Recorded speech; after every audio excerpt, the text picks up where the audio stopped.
teman-teman pemilih, Assalamualaikum warahmatullahi wabarakatuh. Berjumpa lagi bersama saya, Wahyu Budi Utomo, anggota KPU Kota Salatiga, Divisi Sosdiknik Parmas dan SDM. Kali ini kita akan ngobrolin lagi di ngobrolin demokrasi seputar tahapan penyelenggaraan Pilkada serentak tahun 2024 yang telah usai, yang telah kita laksanakan dengan sukses dan lancar. Nah, tentu banyak pihak yang kemudian ikut mensukseskan dan ikut membantu KPU di dalam penyelenggaraan tahapan demi kelancaran dan kesuksesan Pilkada serentak tahun 2024. Kali ini kita sudah kedatangan narasumber dari Kejaksaan Negeri Salatiga, Pak Erwin Polowai, yang telah hadir di tengah-tengah kita. Kali ini kita akan memperbincangkan beliau ini dari Kejaksaan Negeri Salatiga. Tentu publik atau teman pemilih akan bertanya-tanya, di samping KPU ada kemudian juga Bawaslu, Kejaksaan, perannya nanti seperti apa dalam penyelenggaraan Pilkada serentak kemarin. Mungkin tidak hanya Pilkada, tetapi juga pemilu Pileg dan Pilpres. Nah, nanti kita akan bertanya panjang lebar kepada beliau, Pak Erwin Polowai. Selamat pagi, Pak Erwin. Selamat pagi, Mas. Gimana kabarnya, Pak? Baik, agak pastuk sama Pak. Cuaca seperti Iya, cuacanya. Betul. Mungkin Pak Erwin bisa menyapa ke teman pemilih. Nah, biasanya kalau kita panggil ke teman-teman pemilih, teman pemilih, itu bisa menyapa. Teman. Baik, selamat pagi menjelang siang untuk teman-teman pemilih. Perkenalkan, nama saya Erwin R. Polowai. Saya Kasih Intel Kejari Salatiga, yang pada siang ini diundang oleh rekan KPU Kota Salatiga untuk berbincang-bincang santai terkait peran kejaksaan dalam sistem pemilu atau pilkada di Indonesia ini. Begitu, siap. Terima kasih Pak Erwin. Mungkin sebelum kita nanti Baik, pada berkaitan apa maupun pilkada serentak kemarin. Mungkin gambaran pilkada serentak tahun 2024 kemarin menurut Pak Erwin sendiri seperti apa? baik. Ya, kita patut syukuri ya bahwa pilkada 2024 ini bisa berjalan dengan baik dan sukses, mengingat di awal-awal pelaksanaan di tahun 2024 itu banyak dinamika yang terjadi. Situasi politik memanas, terus dinamika dalam keamanan dan ketertiban di negara kita juga turun naik. Namun berkat kerjasama dan sinergitas yang baik antara pihak-pihak yang terkait, maka pilkada ataupun pilpres dalam tahun 2024 bisa berjalan dengan baik dan sukses, dan hasilnya kita nikmati sekarang di tahun 2020. Mungkin ini Pak Erwin tadi sudah dijelaskan ada naik turun tensi politik itu namanya pilkada apalagi serentak pesta rakyat. Betul, pesta rakyat. Baik, mungkin Pak Erwin bisa dijelaskan secara singkat apa tugas dan fungsi utama dari kejaksaan dalam konteks penyelenggaraan pemilu. Baik, nah kalau ditanya ini kayaknya agak susah dijawab singkat seperti itu. Jadi saya jelaskan selengkap-lengkapnya jelas bahwa memang kejaksaan ini memiliki peran dan tugas dalam kegiatan pemilu 2024. Bahwa menurut arahan dari Bapak Jaksa Agung, tentu kejaksaan harus berperan dalam mensukseskan pemilu ini. Nah, kejaksaan ini ada 3 bidang yang dilibatkan dalam pelaksanaan pemilu ini. Pertama tentu bidang intelijen. Di sini dalam bidang intelijen kami diminta untuk berpartisipasi dalam menjaga keamanan dan ketertiban. Tupoksi bidang intelijen, pertama kita memberikan penyuluhan kepada masyarakat sebelum proses pemilu ini terkait pelaksanaan pemilu maupun aturan serta dasar hukum. Kita gencar waktu itu bidang intelijen seluruh Indonesia memberikan penyuluhan kepada masyarakat. Pemilu itu apa, dasar hukumnya apa, asasnya apa, hal-hal yang boleh dan tidak boleh dilakukan apa. Seperti itu. Terus kami juga bermitra atau bersama-sama dengan rekan-rekan TNI dan Bawaslu dalam proses penegakan pelanggaran yang terjadi. Tergabung dalam yang namanya Setra Gakumdu yang ada di tiap kabupaten maupun kota. Seperti itu. Itu dari bidang intelijen. Terus kalau dari bidang perdata dan tata usaha negara, kami itu punya yang namanya Jaksa Pengacara Negara atau JPN. Nah, ini ditugaskan untuk mendampingi semisalnya KPU maupun Bawaslu menghadapi yang namanya gugatan dari pihak-pihak yang merasa dirugikan dalam proses penyelenggaraan pemilu. Jadi kami menjadi pendampingnya, seperti pengacaranya, pengacara negara dalam hal ini. Mendampingi proses gugatannya itu dari awal sampai putusan pengadilan. Terus kalau dalam bidang pidana, baik pidana umum maupun pidana khusus, tentunya kami melaksanakan setiap dugaan pelanggaran tindak pidana pemilu sesuai dengan peraturan perundang-undangan yang berlaku. Jadi benar sesuai dan tidak memihak kepada pihak manapun. Jadi kita juga menjaga netralitas kita. Jadi itu 3 peran kita kejaksaan dalam pemilu 2002.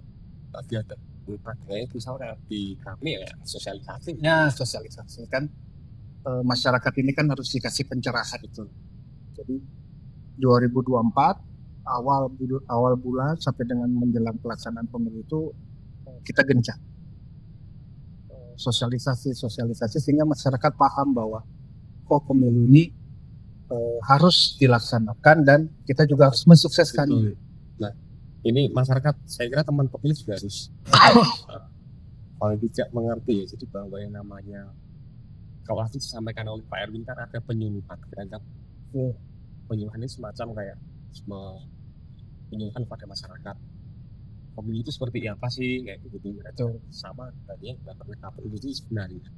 Ini kan banyak instrumen selain dari KPU ternyata juga kejaksaan juga berperan dalam hal ini. Nah, mungkin untuk mempertajam Pak, tadi yang disampaikan ada 3 bidang bisa dijabat sama itu dia juga ada pendampingan pengacaranya negara agar nah mungkin bisa di posisi kejaksaan dalam pemilu kaitan dengan penegakan hukum bersama dengan tadi KPU dan Bawaslu ini monggo disampaikan. Nah, secara spesifik atau lebih khususnya kami kan tergabung dengan yang namanya Setra Gakumdu di bawah Bawaslu. Di situ kami, kejaksaan, rekan-rekan dari Polri maupun Bawaslu itu bersama-sama menyikapi terkait dugaan pelanggaran tindak pidana, baik dalam tahapan pencegahan, penindakan, dan eksekusi terhadap putusan. Kalau pencegahan seperti tadi ya, ketika kita mendapat laporan, ada potensi di sebuah daerah di kabupaten atau kota ada penyebaran isu-isu negatif. Nah, kita dari Sentra Gakumdu sudah bertindak ke sana untuk melakukan pencegahan, antisipasi. Jadi mencegah nih supaya tindakan preventif. Nah, preventif seperti itu. Terus ketika pemilu sudah berjalan, tiba-tiba ada money politik ditemukan yang kita terkenal istilahnya serangan pajak. Seperti itu, ketika itu kita temukan, masyarakat melaporkan, kita lakukan proses penyelidikan dan penyidikan bersama-sama tim. Kita ke TKP, mengumpulkan bukti-bukti laporannya dan lain-lain, dan kita proses sesuai dengan peraturan yang berlaku. Jadi setelah preventif tidak berhasil, maka penindakan juga kita lakukan, dan itu ada aturan dan SOP. Ada tahapan-tahapannya. Pasti ada tahapan-tahapannya. Tidak serta-merta langsung ditindak langsung kan sesuai dengan asas-asas hukum yang berlaku ya. Ada bukti-buktinya dan lain-lain. Terus setelah itu, setelah dirasa bukti saksi dan lain-lainnya cukup, maka kita lanjutkan ke proses penuntutan. Kita limpahkan ke pengadilan, kita sidangkan, dan setelah keluar putusan dari pengadilan, maka kita lakukan eksekusi. Seperti itu. Jadi kita di Setra Gakumdu ini bergabunglah 3 tim ini untuk mensukseskan pemilu melalui proses penegakan hukum apabila terjadi indikasi tindak pidana pemilu. Bisa disampaikan ke Pak yang tergabung di dalam Gakumdu siapa saja tadi teman-teman oh ternyata ini loh. Baik, yang tergabung itu ada 3 ya. Ada 3. Pertama pasti Bawaslu-nya. Bawaslu ya. Karena kan di bawah Bawaslu ya, Koordinatornya. koordinatornya. Terus yang kedua pasti kami dari Kejaksaan. Terus yang ketiga rekan-rekan dari Polri atau kepolisian. Jadi tiga instansi inilah yang bersama-sama bergabung menjadi satu tim untuk menindaklanjuti dugaan-dugaan atau indikasi terjadinya pelanggaran tindak pidana pemilu. Siap, terima kasih Pak R. Tadi ada apa namanya kerja itu ya ada SOP-nya. Ya ada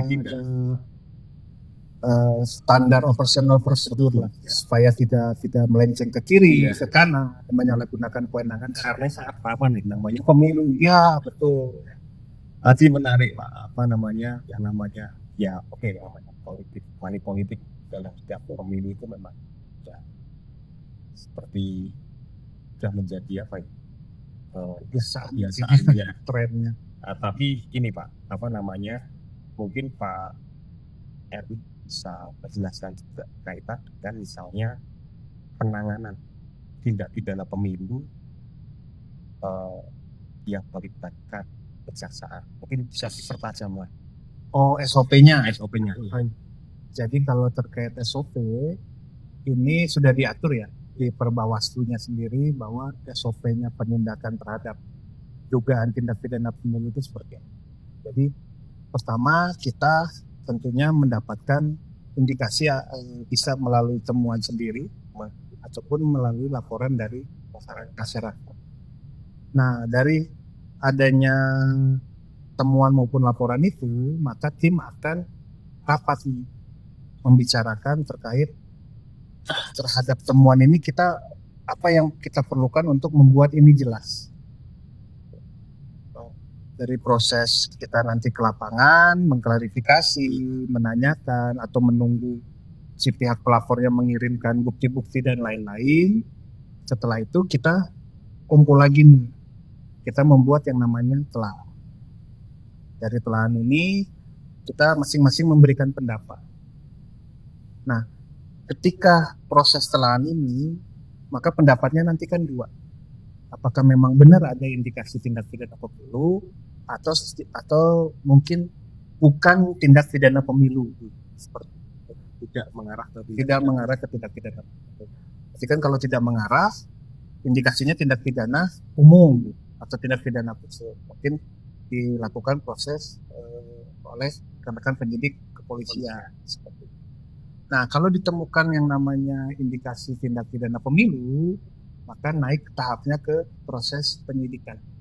Nah, dari proses penyidikan ini, kita mulailah melakukan pengumpulan keterangan dari pihak-pihak yang kita anggap mengetahuinya, baik yang kita dapat informasi sendiri maupun dari masyarakat. Kita kumpulkan alat buktinya, sudah dapat alat buktinya, kita juga mencari barang buktinya.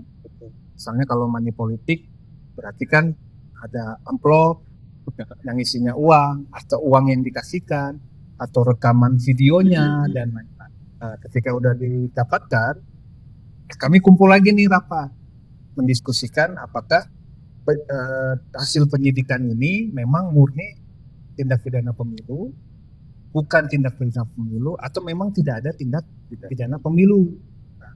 Kalau memang tidak ada, maka kami banget berarti Pak. Ya, harus detail dan waktunya itu juga mepet. Tidak kan diatur 5 hari, 7 hari seperti itu.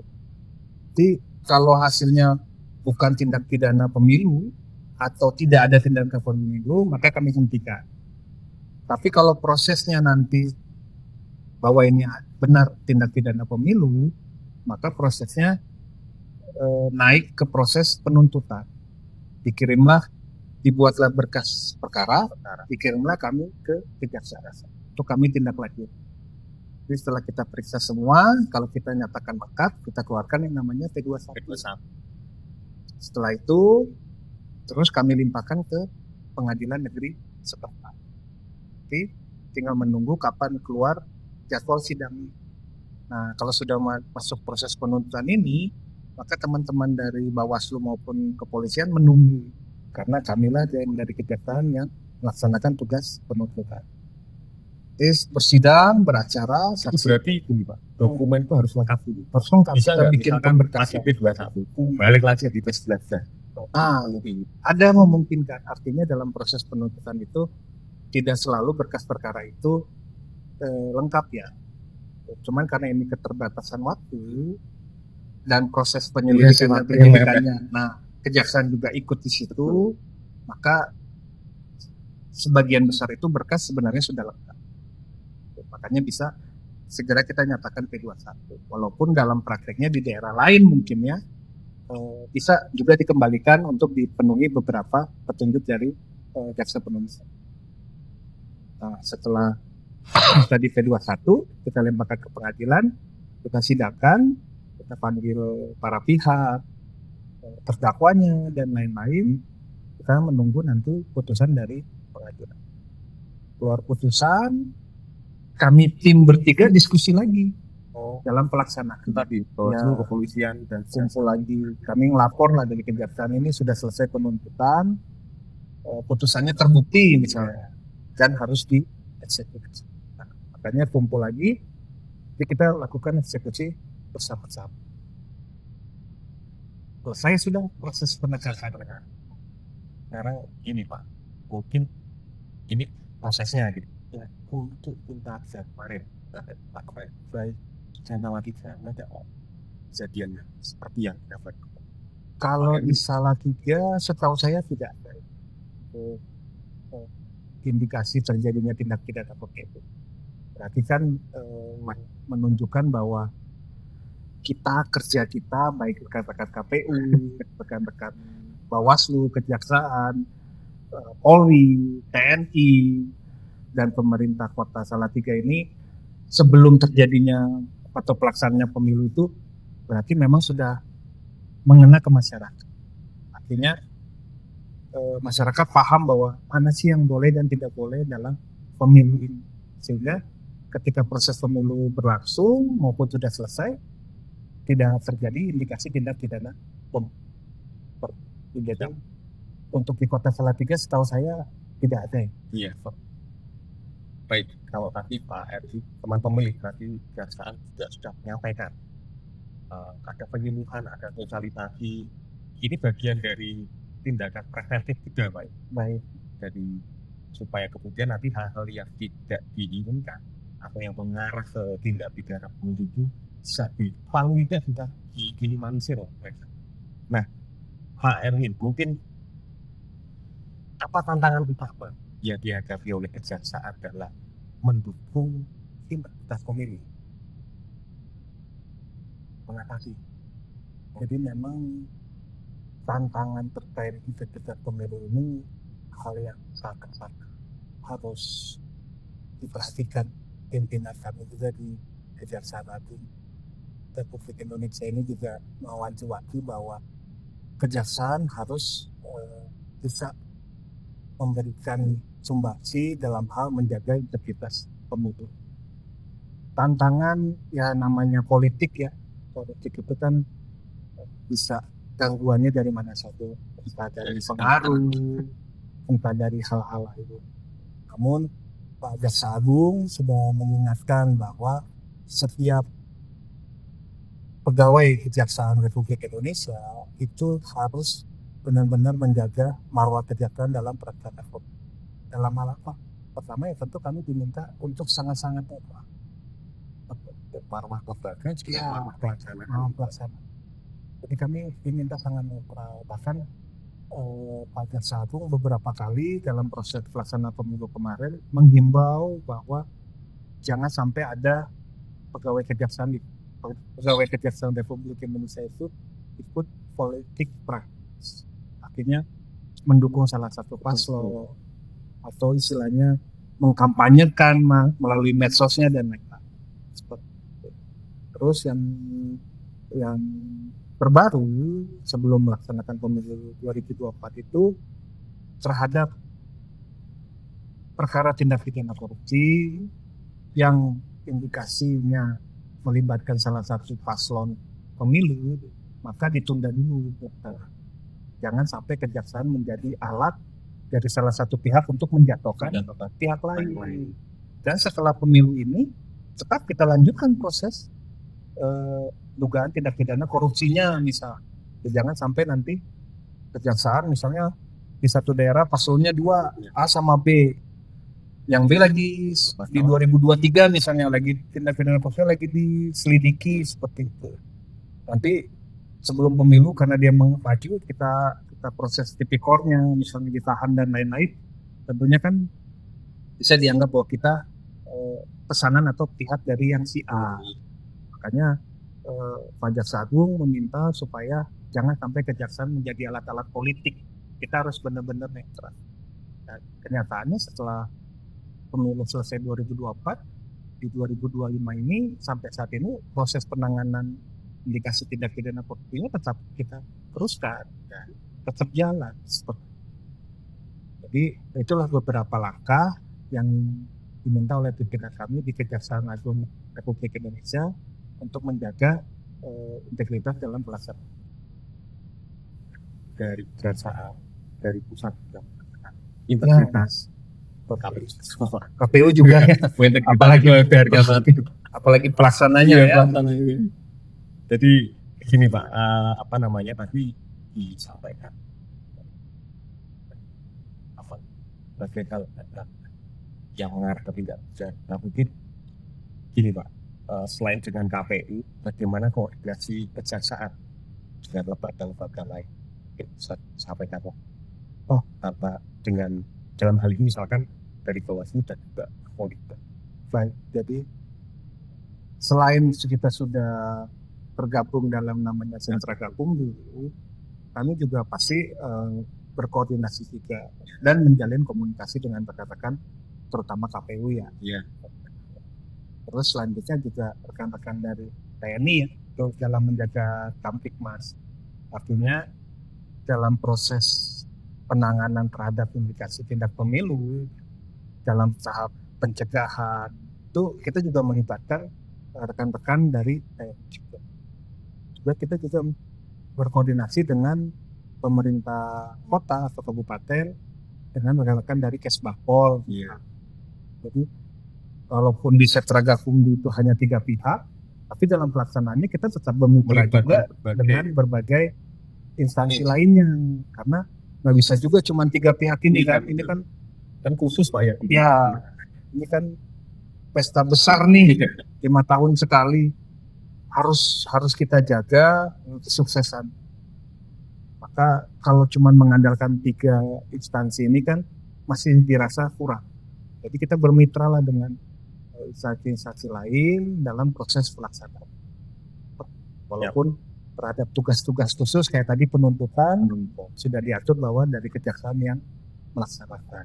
Tapi dalam pengamanan sidangnya kita juga melibatkan rekan-rekan dari TNI misalnya, dari rekan-rekan dari Kesbangpol, Pol PP misalnya. Karena kan perkara pemilu ini kan banyak pihak kan seperti itu. Pak, ada masa pendukung. Ya, betul. Kalau cuma dari kejaksaan ya sangat kurang lah seperti itu dalam hal keamanan dan ketertiban. Tetap kita menjalin kerjasama, kita berkoordinasi baik lisan maupun tertulis dan lain-lain. Laporan pun kita bagi juga ke rekan-rekan sehingga mereka tahu bahwa seperti ini peta politik di kabupaten atau kota tempat kita bertugas. Seperti petanya dan ya kita share. Bahkan teman-teman dari instansi lain pun seperti itu. Jadi kita sama-sama menganalisa, membuat pemetaan. Oh ini gitu. Jadi sampai tingkat kerawanan. Ya kerawanan di sini. Jadi Di sini kita fokus juga karena potensi kerawanan persinggungan antar para pendukung partai politik apa kan harus dipetakan ya. Jadi ada sinyal-sinyal apa cegah itu. Terima kasih Pak Erwin. Nah, ini mungkin pertanyaan terakhir Pak. Udah terakhir aja ini. Iya. Oke, baik, gimana? Apa pesan dan harapan Kejaksaan Negeri Salatiga untuk masyarakat peserta pemilu dan penyelenggara pemilu agar betul-betul terjadi adil dan bermartabat? Pertama ya pesan dari pimpinan kami Kejaksaan Negeri Salatiga, semoga dalam pemilu selanjutnya tidak terjadi indikasi tindak pidana pemilu seperti yang saat. Artinya masyarakat semakin dicerahkan lagi di dalam pemilu selanjutnya nanti. Kita juga dari Kejaksaan akan gencar juga melaksanakan sosialisasi terkait pemilu.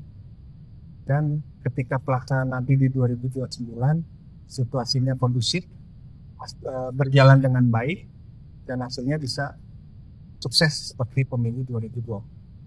Walaupun memang ada beberapa poin yang menjadi PR yang masih harus kita benar. Kan waktu terus berjalan nih, ini sudah 2025, berarti kan kurang lebih 3 tahun lagi ya. Nah, itu nggak terasa kan 3 tahun ini. Nah, tapi Tahapan pagi. ya makanya teman-teman dari KPU mengundang kami dari Kejaksaan untuk melakukan podcast ini, nanti juga disosialiskan ke masyarakat melalui kanal medsosnya. Ini kan juga salah satu proses sosialisasi dan pendidikan. Jangan sampai baru mau 2029 baru sibuk. Kan yang bagus itu kan bertahap dan pasti. Seperti SOP tadi. Nah, seperti itu. Jadi jangan istilahnya terlambat untuk melakukan. Nah, 2025 masih 3 tahun lagi, tapi nggak ada salahnya kita juga selingin dengan pesan-pesan terkait pelaksanaan pemilu yang akan dilaksanakan 5 tahun. Terima kasih Pak Erwin. Itu. Ya. Teman pemilih, jadi tadi pesan-pesan dari Kejaksaan Negeri Salatiga, ada sosialitas terkait harga pemilu juga, tapi mungkin sudah nanti dari teman-teman institusi yang lain, bahwa dan lain sebagainya, saya kira sudah menyampaikan harga sama ya, bahwa kesuksesan penyelenggara pemilu bisa berjalan lancar dan kesuksesannya menjadi penting, harus dipersiapkan pendidikan politik mulai sekarang supaya tidak cukup gitu Pak ya. Ya, Hadapi tidak kaget. Tidak kaget. Terima kasih Pak Erwin Baik. atas perbincangan ngode Ya, ngobrolin demokrasi. Bagus juga ini sih. Iya. Mode. Pak Erwin, sebelum ini kita tutup, 3 kata untuk Kota Salatiga Pak. 3 kata untuk Kota Salatiga. Penuh toleransi, sejuk, dan ramah. Terima kasih Pak Erwin. Terima kasih atas kehadirannya. Baik teman pemilih, demikian podcast kita kali ini pada ngobrol demokrasi. Semoga mendapat wawasan pengetahuan bagi kita semua. Dan tentu pasca terus di channel KPU Kota Salatiga dan media sosial KPU Kota Salatiga, baik IG, Facebook, TikTok, dan juga X KPU Kota Salatiga, supaya teman-teman dapat menerima informasi yang update dari kami. Dan sekali lagi Pak Erwin, terima kasih atas kehadirannya. Ditunggu undangannya lagi. Salam demokrasi dan salam KPU melayani. Assalamualaikum warahmatullahi wabarakatuh.